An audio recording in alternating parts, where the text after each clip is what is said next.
Former Democratic presidential candidate Andrew Yang tweeted this yesterday. Imagine having the power to ease the suffering of millions and failing to use it. So much is at stake in these talks for millions of struggling Americans. And Andrew Yang, who ran on the platform of giving Americans a basic income of $1,000 a month to help them navigate economic uncertainties, joins us now. Andrew, great to have you on the show. I have to say, I was one of the 127,000 people who liked that tweet. Who is it directed at? And do you think we can get a deal before Election Day? It's directed to the people who are negotiating a possible stimulus and relief bill, and I'm cautiously optimistic that they're making progress hour by hour on this, Julia. The political incentives could not be higher, because the fact is, if we don't get this passed now, we could be waiting until a new Congress is seated and a new administration comes into power, which would put us into February. And if you can imagine millions of struggling American families trying to get by for the next 4 months through a long, cold winter without really a leg to stand on, that's what we have to avoid. And so I'm cautiously optimistic that we're going to see a deal come together in the next number of hours and days.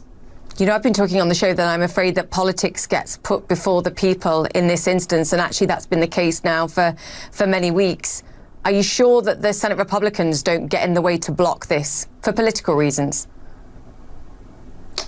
That is going to be a major potential stumbling block, Julia. But if you look at the map, there are over a dozen Senate Republicans who are in tightly contested races.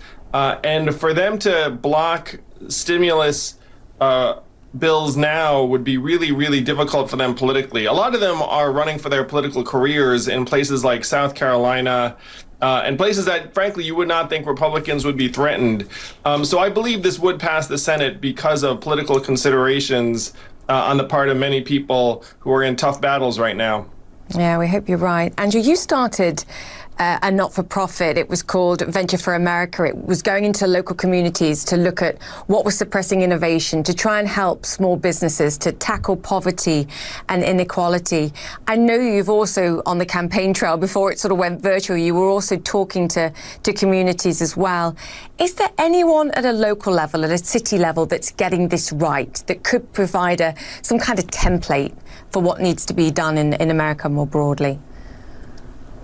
There are a lot of awesome entrepreneurs working on this in communities around the country. And certainly Pittsburgh has been a relative success story on this dimension. There are other markets that have also reinvented themselves very successfully. But there's a lot of work to do, and the pandemic has accelerated these economic changes in a way that's going to kick more and more Americans to the curb. And we're way behind on helping many of these communities find a different sort of path forward. I mean, the universal basic income was something that you discussed when you were on the campaign trail, but I don't hear it being discussed by Joe Biden or Kamala Harris at this stage. Do you think we are anywhere closer to doing something like that, to boosting a living wage, providing a living wage in this country at some point in the future? A poll just came out that said 55% of Americans are now for a universal basic income. I wish it were that high when I was running. Over 80% are for cash relief during the pandemic. And so this is not going anywhere. Now, dozens of mayors have picked up the cause. They're launching basic income trials from Los Angeles to Atlanta to St. Paul. And Kamala's cash relief bill in the Senate actually looks a lot like a basic income during this recession, where she was calling for $2,000 a month for every American making below a certain amount. So I believe that universal basic income is just going to gain energy and momentum over time. I think it's going to pass sooner than anyone might believe. How long does it take, Andrew? And can the country afford it? Because there will be fiscal conservatives going, yeah, it sounds really utopic, but actually the country can't afford it financially. I guess your argument would be we can't afford to socially not to.